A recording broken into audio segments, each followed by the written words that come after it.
Group formation. It's common for in-class discussions and activities to be organized as small groups, thereby activating peer-to-peer learning. I have found 4 to 6 participants to be an ideal size. But how do you create these temporary social formations? If the process is left in students' hands, individuals can inadvertently feel left out. Another problem is that friends may assemble together again and again across the semester, generating repetitive rather than more eye-opening interactions.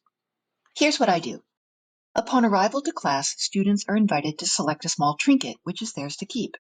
The purpose of this item generates immediate curiosity.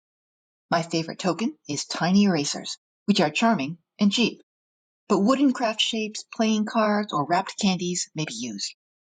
When it is time to break out, I announce that the token will determine one's group, and students should now assemble accordingly.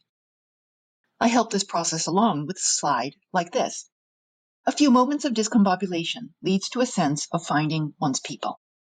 To then launch the discussion or activity, an icebreaker may be to first explain to fellows why that particular trinket was selected, which sometimes reveals unexpected affinities among classmates. Hi, everyone. I had a pet frog when I was growing up. Green's my favorite color. Me too. This was the last eraser in the box. If there is a debriefing period, I can call on different groups in turn by name, such as, what do the frogs have to say? In short, group formation can be a subtle lesson in inclusivity, equanimity, and hospitality that makes every participant feel valued, welcomed, and inclined to participate. The process can also be orchestrated to spark feelings of playfulness, generosity, and surprise, positive sentiments that go a long way in the classroom.